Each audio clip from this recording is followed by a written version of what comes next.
আমাৰ মাজত উপস্থিত অসম চৰকাৰৰ সন্মানীয় মন্ত্ৰী বিমল বৰা ডাঙৰীয়া, ৰহা সমষ্টিৰ সন্মানীয় বিধায়ক শশীকান্ত দাস ডাঙৰীয়া, আমাৰ সকলোৰে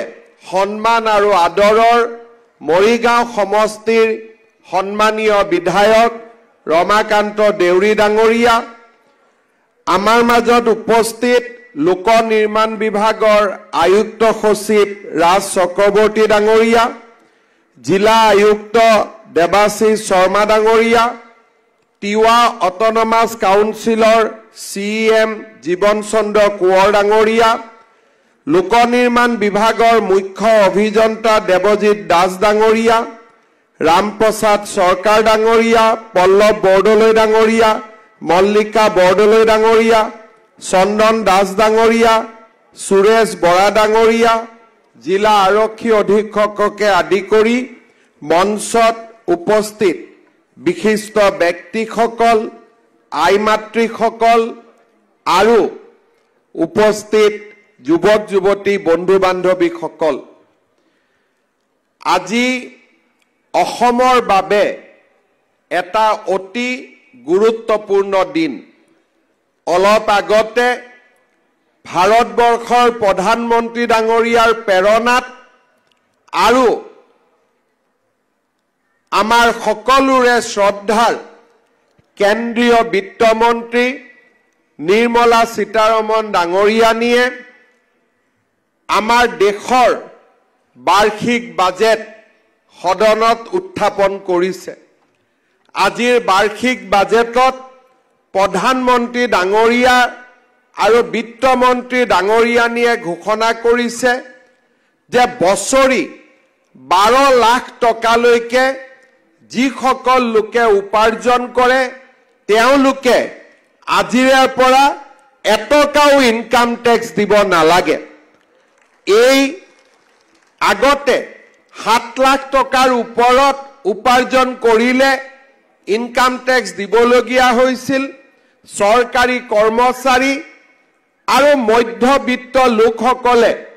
তেওঁলোকৰ উপাৰ্জনৰ বহুখিনি টকা টেক্স হিচাপে চৰকাৰক দিবলগীয়া হৈছিল। মই প্ৰধানমন্ত্ৰী নৰেন্দ্ৰ মোদী ডাঙৰীয়া আৰু বিত্তমন্ত্ৰী নিৰ্মলা সীতাৰমণ ডাঙৰীয়াক ধন্যবাদ জনাইছো যে 12 লাখ টকালৈকে আয়কৰ নিদিয়া যি এই যুগান্তকাৰী সিদ্ধান্ত, এই সিদ্ধান্তই আমাক সকলোকে প্ৰেৰণা যোগাব, ৰাষ্ট্ৰ নিৰ্মাণৰ দিশত আগবাঢ়ি যাবলৈ মধ্যবিত্ত জনগণক প্ৰেৰণা যোগাব। কংগ্ৰেছ চৰকাৰৰ দিনত 3 লাখ টকাতকৈ এটকাও যদি আমি বেছি উপাৰ্জন কৰিছিলোঁ আমি আয়কৰ দিব লাগিছিলে। প্ৰধানমন্ত্ৰী ডাঙৰীয়াই তাক পৰ্যায়ক্ৰমে 5 লাখ, তাৰ পিছত 7 লাখ, এতিয়া 12 লাখ টকালৈকে আমি ইনকাম টেক্স দিব নালাগে। তাৰ এক বিশাল ব্যৱস্থা আজিৰ বাজেটত উল্লেখ কৰিলে। আজিৰ বাজেটত অসমৰ বাবেও এক নতুন দিগন্তৰ সূচনা হৈছে। জাগিৰোডত সেমি কণ্ডাক্টৰ ইণ্ডাষ্ট্ৰী স্থাপনৰ যোগেদি আমি অসমত নতুন ঔদ্যোগিকৰণৰ এক নতুন দিগন্তৰ উন্মেষ কৰিবলৈ সক্ষম হৈছিলোঁ। প্ৰধানমন্ত্ৰী নৰেন্দ্ৰ মোদী ডাঙৰীয়াৰ নেতৃত্বত নিৰ্মাণ হ'বলগীয়া এই জাগিৰোডৰ সেমি কণ্ডাক্টৰ ইণ্ডাষ্ট্ৰীয়ে এই বছৰৰ নৱেম্বৰ মাহত প্ৰথম নিৰ্মাণৰ কাম আৰম্ভ কৰিব আৰু প্ৰতিদিনে 48 মিলিয়ন চিপছ জাগিৰোডত নিৰ্মাণ কৰি আমেৰিকাৰ প্ৰতিখন গাড়ী যাতে জাগিৰোডৰ চিপছৰ ওপৰত চলে, তেনে এক বিশাল যুগান্তকাৰী ঘটনা আমাৰ ৰাজ্যখনত সংগঠিত হ'বলৈ গৈ আছে। আজি তাৰ লগতে ৰজিতা খুৱাই প্ৰধানমন্ত্ৰী মোদী ডাঙৰীয়াই আকৌ এটা নতুন ঘোষণা কৰিলে যে আমাৰ অসমৰ নামৰূপত 12 lakh metric ton urea ammonia সাৰ উৎপাদন কৰিব পৰা প্ৰায় 15,000 কোটি টকা ব্যয়েৰে আৰু এটা নতুন উদ্যোগ নিৰ্মাণ কৰা হ'ব। আমাৰ ৰাজ্যৰ প্ৰগতিৰ বাবে ইমান ডাঙৰ যুগান্তকাৰী সিদ্ধান্ত আমাৰ কোনো প্ৰধানমন্ত্ৰীয়ে আগতে ল'ব পৰা নাছিল। উত্তৰ পূৰ্বক আমাৰ ৰাষ্ট্ৰ জীৱনৰ মূল খুঁটিলৈ লৈ যোৱাৰ বাবে প্ৰধানমন্ত্ৰী নৰেন্দ্ৰ মোদী ডাঙৰীয়াৰ এই বিশাল প্ৰচেষ্টাক মই আকৌ এবাৰ কৃতজ্ঞ অসমবাসী ৰাইজৰ হৈ ধন্যবাদ আৰু অভিনন্দন জনাইছো। মই ব্যক্তিগতভাৱে কাকতলীয়া সংযোগেই হওক বা আন যিয়েই নহওক কিয় মোৰ উপজা দিনৰ দিনটোতেই নামৰূপৰ ৰাইজৰ বাবে আৰু অসমৰ ৰাইজৰ বাবে এই সুখবৰ আহিলে মই পৰম পিতাক তাৰ বাবে ধন্যবাদ আৰু কৃতজ্ঞতা জ্ঞাপন কৰিছো। শ্ৰদ্ধা ৰাইজ, আজিৰ দিনটো মৰিগাঁও ৰাইজৰ বাবে এটা অতিকে গুৰুত্বপূৰ্ণ দিন। জাগিৰোড আৰু মৰিগাঁওক একত্ৰিত কৰিবৰ বাবে ভাৰত চৰকাৰে আমাৰ ৰাষ্ট্ৰীয় ঘাইপথ নিৰ্মাণ কৰিছিল। যি অসুবিধাৰ কাৰণেই নহওক কিয় আমাৰ জাগিভকত গাঁৱৰ যিখন দলং সেই সময়ত আমি নিৰ্মাণ কৰিবলৈ সক্ষম হোৱা নাছিলোঁ। আমাৰ ৰাজ্যৰ লোক নিৰ্মাণ বিভাগৰ বিশেষ প্ৰচেষ্টাত আৰু ভাৰত চৰকাৰৰ উদাৰ আৰ্থিক সাহায্যত আজি আমি 73 কোটি টকা ব্যয় কৰি জাগিভকত গাঁৱৰ এই দলংখন আপোনালোকৰ বাবে উৎসৰ্গা কৰিবলৈ সক্ষম হৈছো। এই দলংখনে জাগিৰোড আৰু মৰিগাঁৱৰ দূৰত্ব কমাব, ৰাইজৰ আশা আকাংক্ষাক পূৰণ কৰিব আৰু এখন নতুন জাগিৰোড আৰু নতুন মৰিগাঁৱৰ নিৰ্মাণৰ স্বপ্নত আজি সাকাৰ ৰূপ প্ৰদান কৰিব। আজিৰ এই সুন্দৰ দিনটোত মই জাগিৰোডবাসী ৰাইজ আৰু মৰিগাঁওবাসী ৰাইজক উষ্ণ অভিনন্দন জনাইছো। বিধায়ক পীযুষ হাজৰিকা আৰু বিধায়ক ৰমাকান্ত দেউৰীকো আজিৰ এই দিনটোত মই উষ্ণ অভিনন্দন জ্ঞাপন কৰিছো। শ্ৰদ্ধা ৰাইজ, এই দলংখনৰ নিৰ্মাণৰ বাবে লোক নিৰ্মাণ বিভাগে লোৱা প্ৰচেষ্টাক আজি মই আকৌ এবাৰ শলাগ লৈছো আৰু এই প্ৰচেষ্টাৰ লগত জড়িত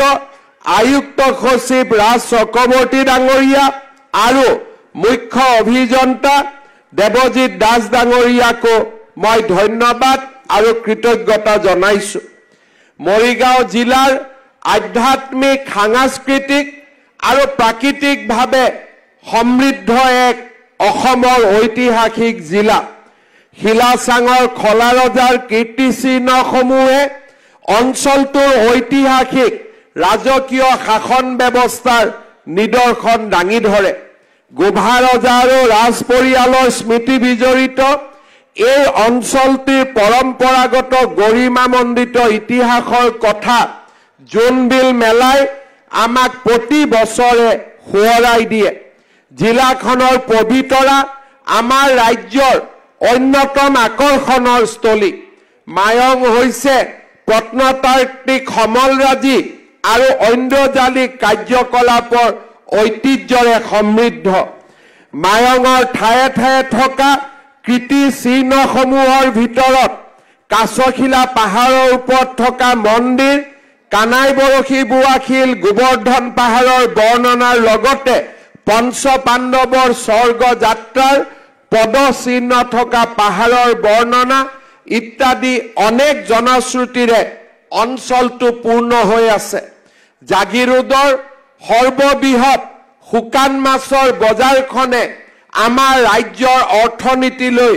এক যোগাত্ম বৰঙণি আগুৱাই আহিছে। মৰিগাঁৱত সিঁচৰিত হৈ থকা মন্দিৰসমূহে অঞ্চলটোৰ আধ্যাত্মিক জীৱনধাৰাক শক্তিশালী কৰি আহিছে। দেওশাল মন্দিৰ আজি ধৰ্মীয় পৰ্যটকৰ আকৰ্ষণীয় স্থানত পৰিণত হৈছে। গোভা ৰজাৰ এই মন্দিৰত গোভা ৰজাই পূজা পাতল কৰিছিল সীতা জখলা দুগ্ধ উৎপাদন সমবায় সমিতি আমাৰ আত্মনিৰ্ভৰশীল অসমৰ এক গৌৰৱময় পৰিচয় সেইদৰে ব্ৰহ্মপুত্ৰৰ বালিচৰ আৰু পাহাৰৰ নান্দনিক দৃশ্যৰে ভৰপূৰ চনকা বনভোজ আৰু পৰ্যটনৰ জনপ্ৰিয় ঠাই অসমৰ সাহিত্য জগতৰ কাণ্ডাৰী পুৰুষ লক্ষ্মীনাথ বেজবৰুৱাৰ জন্মস্থান হৈছে আহতগুৰি 19 শতিকাৰ এইগৰাকী মহান সাহিত্যিকে অসমীয়া ভাষা সাহিত্যৰ জগতলৈ আগবঢ়াই যোৱা অৱদান সদায়ে স্মৰণীয় হৈ ৰব আহতগুৰিৰ মহযুঁজৰো এক চহকী ঐতিহ্য আছে উচ্চ ন্যায়ালয়ৰ ৰায় অনুসৰি আহতগুৰিৰ মহযুঁজক ঐতিহাসিক ক্ৰীড়া হিচাপে স্বীকৃতি দি ইয়াক যাতে প্ৰতি বছৰে পালন কৰিব পাৰে তাৰ বাবে ৰাজ্য চৰকাৰে অতি সোনকালে বিধানসভাত প্ৰয়োজনীয় আইন মঞ্জুৰি কৰিবৰ বাবেও ইতিমধ্যে সিদ্ধান্ত গ্ৰহণ কৰিছে যাতে বছৰি আমি আহতগুৰিৰ মহযুঁজৰ খেল আমি চাবলৈ সক্ষম হওঁ মৰিগাঁও জিলাৰ সম্পদ আৰু সম্ভাৱনাক বিশেষ গতি দি জাগিৰোডত অসম চৰকাৰ ভাৰত চৰকাৰ আৰু টাটা কোম্পানীয়ে নিৰ্মাণ কৰিব বিচৰা সেমি কণ্ডাক্টৰ ইণ্ডাষ্ট্ৰীয়ে আজি সমগ্ৰ বিশ্বতে খলকনি তুলিছে কেইদিনমান আগতে মই জাপানত গৈছিলো দক্ষিণ কোৰিয়াত গৈছিলো আৰু প্ৰতিগৰাকী বিনিয়োগকাৰীয়ে মোক সুধিছিল জাগিৰোড ক'ত আৰু জাগিৰোডত কেনেকৈ যাব পাৰি চাওঁতে চাওঁতে সেমি কণ্ডাক্টৰ ইণ্ডাষ্ট্ৰীয়ে আজি জাগিৰোডত বিশ্বৰ আটাইতকৈ গুৰুত্বপূৰ্ণ ঔদ্যোগিক স্থানলৈ ৰূপান্তৰ কৰিছে শ্ৰদ্ধাৰ ৰাইজ আজি এই বিকাশৰ গতিক আৰু এক নতুন মাত্ৰা প্ৰদান কৰি যোৱা মাহত মৰিগাঁৱত অসম চৰকাৰে অনুষ্ঠিত কৰা কেবিনেটত আমাৰ মৰিগাঁও জিলাৰ বিকাশৰ বাবে আমি 292 কোটি টকাৰ অনুমোদন দিবলৈ সক্ষম হৈছিলো অহা কেইটামান দিনৰ ভিতৰতে সেমি কণ্ডাক্টৰ ইণ্ডাষ্ট্ৰীৰ লগতে মৰিগাঁৱত সেন্ট্ৰেল স্কুল যিখন জাগিৰোডৰ ৰাইজৰ বহুদিনীয়া ডিমাণ্ড আছিলে যে হিন্দুস্তান পেপাৰ কৰ্পোৰেচন বন্ধ হৈ যোৱাৰ পিছত সেন্ট্ৰেল স্কুলখনো বন্ধ হৈ গৈছিল তাৰ অৱস্থা অৱনমিত হৈছিল আমি এতিয়া নতুন কৰি সেন্ট্ৰেল স্কুল সেই স্থানতে নিৰ্মাণ কৰিবৰ বাবে সিদ্ধান্ত লৈছো আৰু ভাৰত চৰকাৰেও ইতিমধ্যে তাৰ অনুমোদন জনাইছে শ্ৰদ্ধাৰ ৰাইজ মই বিশ্বাস কৰো যে এই অনুষ্ঠান এই যি আমাৰ মৰিগাঁও জিলাক লৈ আমি যি বিকাশৰ সপোন দেখিছো গুৱাহাটীৰ ৰিং ৰোডে জাগিৰোডক গুৱাহাটীৰ আৰু ওচৰ চপাই লৈ যাব জাগিৰোডৰ সমীপতে নাৰেংগী কুৰুৱাৰ মাজত দলং আৰু গুৱাহাটীক সামৰি 6 লেনযুক্ত ৰিং ৰোডে মৰিগাঁৱক দৰং বাইহাটা চাৰিআলি ৰঙিয়া এফালেদি আৰু আনফালেদি গুৱাহাটী মহানগৰীক মাত্ৰ 10 কিলোমিটাৰৰ দূৰত্বলৈ লৈ আহিব এনে এক ব্যৱস্থাই জাগিৰোডক অসমৰ ভিতৰতে আটাইতকৈ বিকশিত সমষ্টিলৈ ৰূপান্তৰ কৰিব জাগিৰোডৰ ৰাইজে অনুভৱ কৰিব যে আজি জাগিৰোড গুৱাহাটীৰ যিকোনো সমষ্টিৰ লগতে ফেৰ মাৰিব পৰা এটা আধুনিক বিকশিত সমষ্টি ইয়াৰ লগে লগে জাগিৰোডৰ বিকাশ কৰিবলৈ যাওঁতে আমাৰ তিৱা সম্প্ৰদায়ৰ ঐতিহ্যমণ্ডিত সংস্কৃতি আৰু ভূমিৰ অধিকাৰক কোনো পধ্যে যাতে আমি কতো অলপো ক্ষতি হ'বলৈ নিদিও তাৰ ব্যৱস্থাও আমি গ্ৰহণ কৰিছো যাতে ট্ৰাইবেল বেল ব্লক আৰু তিৱা লোকসকলৰ ঐতিহ্যমণ্ডিত চহকী কলা কৃষ্টি আৰু আমি ভূমিৰ অধিকাৰক সংৰক্ষিত কৰিব পাৰো শ্ৰদ্ধাৰ ৰাইজ এতিয়া আমাৰ স্বপ্ন হৈছে জাগিৰোডত ভূটানৰ লগত সম্পৰ্কিত কৰা ভূটানৰ লগত জাগিৰোডৰ সম্পৰ্ক স্থাপন কৰিবলৈ আমি 132 কিলোমিটাৰ এটা ডাঙৰ নেশ্যনেল হাইৱে বনাবৰ বাবে আমি লাহে লাহে আগবাঢ়িছো আমাৰ লক্ষ্য হ'ল জাগিৰোডৰ পৰা বাসনা ঘাটলৈ 19 কিলোমিটাৰ পথ নিৰ্মাণ কৰা বাসনা ঘাটৰ পৰা বুঢ়ীগাঁৱলৈ 40 কিলোমিটাৰ পথ নিৰ্মাণ কৰা আৰু বুঢ়ীগাঁৱৰ পৰা ব্ৰহ্মপুত্ৰক দলঙেদি সংযোগ কৰি ৰৌতাৰে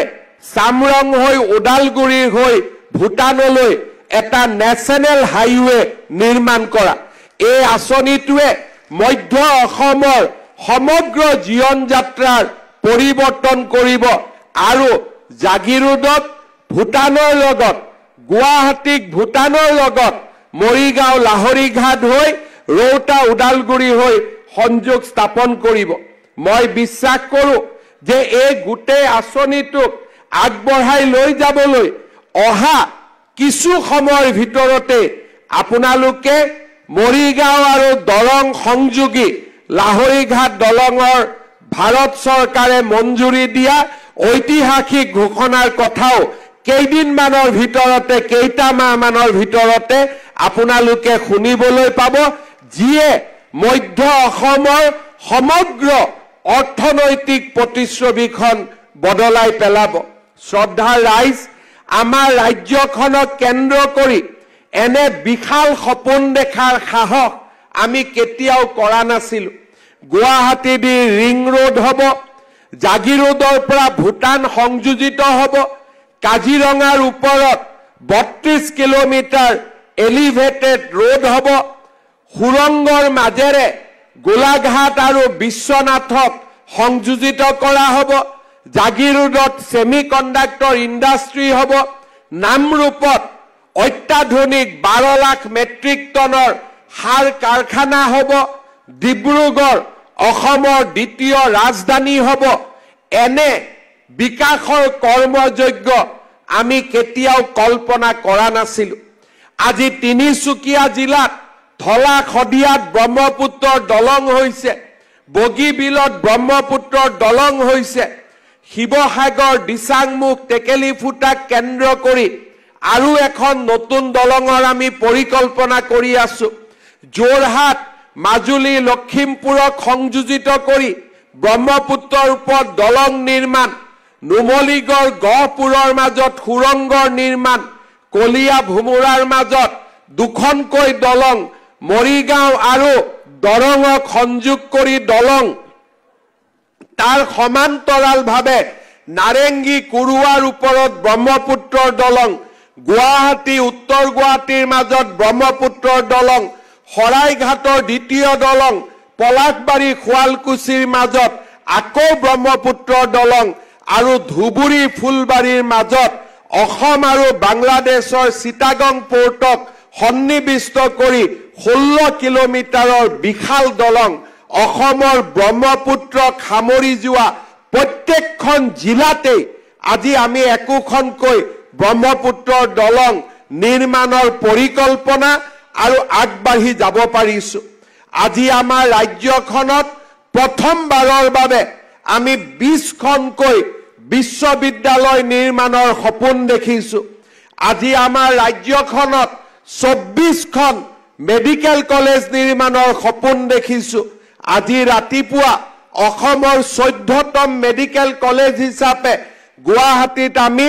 এখন নতুন চিকিৎসা মহাবিদ্যালয় দুৱাৰ মুকলি কৰিছো অহা বছৰ বঙাইগাঁও আৰু বিশ্বনাথত নতুন মেডিকেল কলেজ হ'ব আৰু দ্বিতীয় বছৰত মৰিগাঁও আমাৰ মৰিগাঁও লগতে চৰাইদেউ এই জিলাত আমাৰ মেডিকেল কলেজে সপোনবিলাক বাস্তৱত ৰূপায়িত হ'ব চাওঁতে চাওঁতে অসমত আমি 24খনকৈ মেডিকেল কলেজ পাবলৈ সক্ষম হ'ম 20খন বিশ্ববিদ্যালয় 24খন মেডিকেল কলেজ প্ৰতিখন জিলাতে ব্ৰহ্মপুত্ৰৰ ওপৰত দলং আজি আমাৰ অসমে এক নতুন দিগন্তলৈ গতি কৰিছে অসমৰ ৰাইজে আমাৰ চৰকাৰখনক আগবঢ়োৱা প্ৰতিটো আশীৰ্বাদত আমি অসমৰ বাবে বিকাশৰ কৰ্মযজ্ঞলৈ ৰূপান্তৰ কৰাৰ বাবে দিনে নিশাই পৰিশ্ৰম কৰিছিলো আৰু আজি আমাৰ চৰকাৰে চতুৰ্থ বছৰত ভৰি দিয়াৰ প্ৰাক মুহূৰ্তত অসমৰ ৰাইজৰ সপোনবিলাক বাস্তৱত ৰূপায়িত কৰাৰ বাবে আমি নতুন পদক্ষেপেৰে আগবাঢ়িছো আজি আমাৰ ৰাজ্যখনৰ যুৱকসকলে যাতে সেমি কণ্ডাক্টৰ ইণ্ডাষ্ট্ৰীত কাম কৰিব পাৰে ডিপ টেক এআই দৰে ইণ্ডাষ্ট্ৰীত যাতে কাম কৰিব পাৰে আমি জাগিৰোডত ভাৰতৰ প্ৰথমখন প্ৰযুক্তিৰ বিশ্ববিদ্যালয় আমি জাগিৰোডত স্থাপন কৰিবলৈ সিদ্ধান্ত কৰিছো এই বিশ্ববিদ্যালয়খনে পৰম্পৰাগত শিক্ষাৰ পৰিৱৰ্তে artificial intelligence deep tech semiconductor এই ধৰণৰ আধুনিক প্ৰযুক্তিৰ ওপৰত শিক্ষা প্ৰদান কৰিব আৰু কেন্দ্ৰীয় বিশ্ববিদ্যালয় হিচাপে এই বিশ্ববিদ্যালয়খনে অসমৰ শিক্ষা ব্যৱস্থালৈ এক যুগান্তকাৰী পৰিৱৰ্তন কঢ়িয়াই আনিব শ্ৰদ্ধাৰ ৰাইজ আজি আমি এক বিকাশৰ সপোন দেখিছো 10 বছৰ আগতে 15 বছৰ আগতে এনে কল্পনাও আমি কৰিব পৰা নাছিলো নগাঁও দৰঙৰ মাজত দলং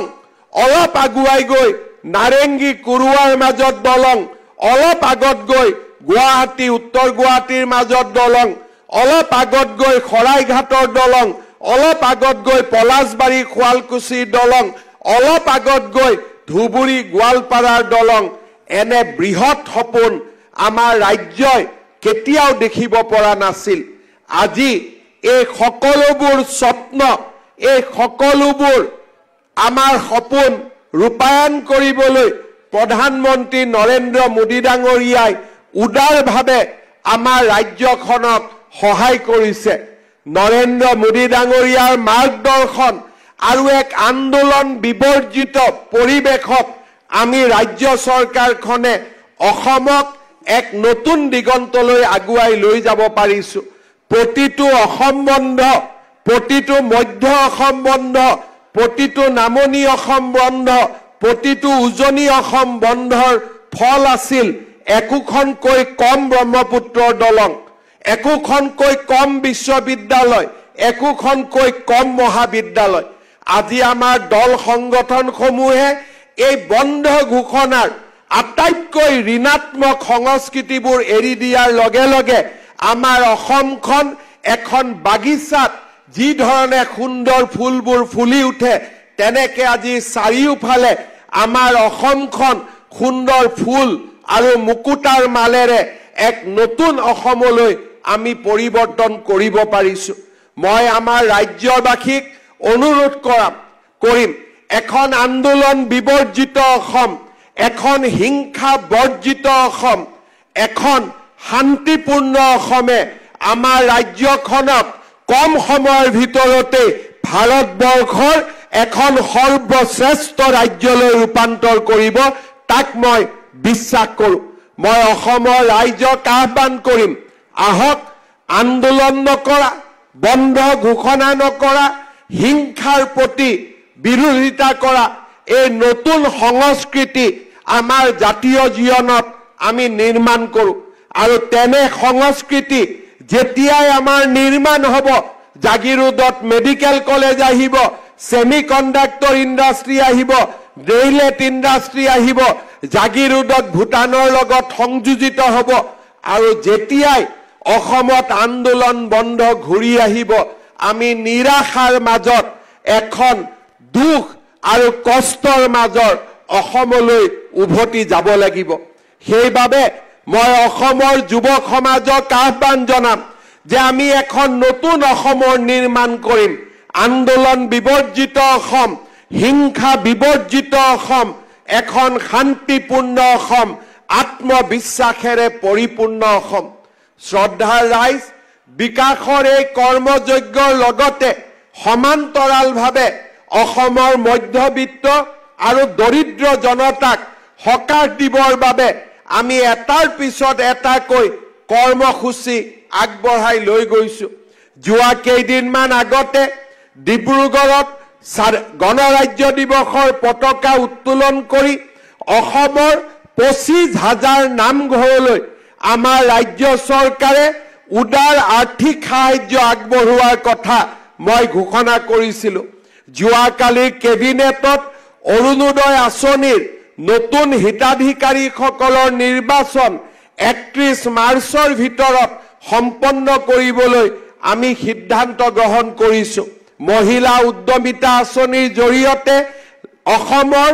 মহিলা আত্মসহায়ক গোটৰ সদস্যসকলক লাখপতি বাইদেউলৈ ৰূপান্তৰ কৰাৰ বাবে আমি হাতত লোৱা আঁচনিখনৰো হিতাধিকাৰীৰ তালিকা মাৰ্চ মাহৰ আগতে চূড়ান্ত কৰিবলৈ আমি সিদ্ধান্ত গ্ৰহণ কৰিছো। 1 লাখ চৰকাৰী চাকৰি দিয়াৰ পিছত আৰু 50,000 যুৱক যুৱতীক চৰকাৰী চাকৰি দিয়াৰ দিশত আমি ধাৱমান হৈছো। চৰকাৰী চাকৰিৰ লগে লগে আত্মবিশ্বাসী এখন নতুন যুৱক সমাজ নিৰ্মাণৰ বাবে প্ৰতিগৰাকী যুৱকক 2 লাখ টকাৰ আৰ্থিক সাহায্য আগবঢ়াই তেওঁলোকক আত্মনিৰ্ভৰ একোজন উদ্যোগী ব্যৱসায়ী ৰূপে নিৰ্মাণ কৰিবলৈ মুখ্যমন্ত্ৰীৰ আত্মনিৰ্ভৰ অসম অভিযান আমি আৰম্ভ কৰিছো। অসমৰ শিক্ষা জগতত বিশেষকৈ নাৰী শিক্ষালৈ এক বৈপ্লৱিক পৰিৱৰ্তন নমাই আনিবৰ বাবে নিযুত মইনাৰ দৰে আঁচনি আজি আমি গৌৰৱেৰে সৈতে ৰূপায়ণ কৰিছো। অসমৰ দৰিদ্ৰ আৰু মধ্যবিত্ত সমাজখনক সকাহ দিবৰ বাবে এই বছৰত চাউলৰ লগতে দালি, নিমখ আৰু চেনিও ৰেচন কাৰ্ডৰ জৰিয়তে সুলভ মূল্যত দিবৰ বাবে আমি সিদ্ধান্ত গ্ৰহণ কৰিছো। আমাৰ ৰাজ্যত ধান ক্ৰয়ৰ বাবে কেন্দ্ৰীয় চৰকাৰে আগবঢ়োৱা দামৰ লগতে ৰাজ্য চৰকাৰৰ পৰাও অহা বছৰৰ পৰা ধান আৰু সৰিয়হ তেল ক্ৰয় কৰিবৰ বাবে আমি ৰাজ্য চৰকাৰৰ পৰাও বিশেষ বনাছ ঘোষণা কৰাৰ এক নতুন যুগান্তকাৰী নীতি আমি আৰম্ভ কৰিব খুজিছো, যাতে আমাৰ ৰাজ্যখনক এক নতুন কৃষি বিপ্লৱলৈ আমি আগুৱাই লৈ যাব পাৰো। শ্ৰদ্ধাৰ ৰাইজ, আপোনালোকৰ আশীৰ্বাদত আমি এখন নতুন অসম নিৰ্মাণৰ কামত ব্ৰতী হৈছো। আমাৰ জীৱনৰ প্ৰতিটো পল আৰু প্ৰতিটো ক্ষণ এখন নতুন অসম নিৰ্মাণৰ বাবে আমি সমৰ্পণ কৰিছো। আমি অসমৰ ৰাইজে একেলগে লগ হৈ এনে এক নতুন অসমৰ কল্পনা কৰিছো, যিখন অসমত প্ৰতিগৰাকী অসমীয়াই বীৰ লাচিতৰ বংশধৰ হিচাপে পৰিচয় দিব পাৰে। আমি এনে এখন অসম বিচাৰিছো, যিখন অসমে লোকপ্ৰিয় গোপীনাথ বৰদলৈৰ আধুনিক অসম নিৰ্মাণৰ সপোন বাস্তৱত ৰূপায়ণ কৰিব পাৰে। আমি এনে এখন অসম নিৰ্মাণৰ সপোন দেখিছো, যিখন অসমে প্ৰধানমন্ত্ৰী নৰেন্দ্ৰ মোদীৰ বিকশিত ভাৰত নিৰ্মাণত গঠনমূলকভাৱে বৰঙণি আগবঢ়াব পাৰে। জাগি ভকত গাঁৱৰ এই দলঙৰ নিৰ্মাণৰ সম্পূৰ্ণকৰণে আত্মবিশ্বাসী অসমৰ আকৌ এবাৰ পৰিচয় দাঙি ধৰে। যিসকল সন্মানীয় সাংবাদিক আৰু কংগ্ৰেছ দলৰ নেতা পালি নেতাই জাগি ভকত গাঁও দলংখন সম্পূৰ্ণ নোহোৱাৰ বাবে ইমান দিনে আমাক সমালোচনা কৰি আছিল, আজি তেখেতসকলক মই আহ্বান জনাম, সাহসেৰে নতুন অসমৰ বাবে আজি এটা ভাল শব্দ এই দলংখন নিৰ্মাণৰ বাবে আপোনালোকে লিখক, যাতে আমি সকলোৱে মিলি এখন ইতিবাচক অসম নিৰ্মাণৰ ক্ষেত্ৰত আমি আগুৱাই যাব পাৰো। আমাৰ এই সমষ্টিৰ সাংসদ বা বিভিন্নজনে এই দলংখন নিৰ্মাণক লৈ সমালোচনা কৰিছিল। আজি তেখেতসকলক মই আহ্বান জনাম, যেতিয়া এই দলঙেদি আপোনালোকে গাড়ী লৈ পাৰ হৈ যাব,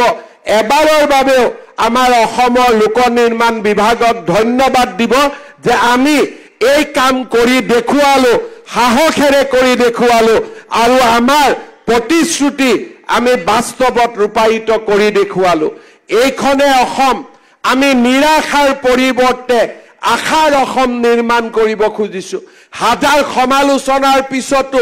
আমি পথৰ পৰা আঁতৰি নগৈ আমি স্থিতপ্ৰজ্ঞ হৈ নতুন অসমৰ নিৰ্মাণৰ কামত আমি নিজকে সমৰ্পণ কৰিব খুজিছো সমালোচনাই আমাক ঢুকি নাপায় অসমৰ ৰাইজৰ আশীৰ্বাদে আমাক আগবাঢ়ি যাবলৈ প্ৰেৰণা দিয়ে আৰু এই আশীৰ্বাদে আমাৰ জীৱনৰ সঞ্জীৱনী সুধা আৰু এই আশীৰ্বাদক হিৰত তুলি লৈ আমি এখন নতুন অসম বিকশিত অসম মোৰ জননী জন্মভূমি অসম মাতৃক ভাৰতৰ ভিতৰতে সৰ্বশ্ৰেষ্ঠ ৰাজ্যলৈ ৰূপান্তৰ কৰাৰ কামত আমি ব্ৰতী হৈ ল'ম পুনৰ এবাৰ সেই বিনম্ৰতাৰে সৈতে সেই প্ৰতিশ্ৰুতি আগবঢ়াই মৰিগাঁও জাগিৰোডবাসী ৰাইজক আজিৰ এই প্ৰাপ্তিৰ আনন্দৰ দিনা আকৌ এবাৰ মোৰ অজস্ৰ শুভকামনা যাচি মন্ত্ৰী পীযুষ হাজৰিকা বিধায়ক ৰমাকান্ত দেউৰীক অযুত অভিনন্দন জনাই মই মোৰ বক্তব্যৰ সামৰণি মাৰিছো ধন্যবাদ জয় হিন্দ বন্দে মাতৰম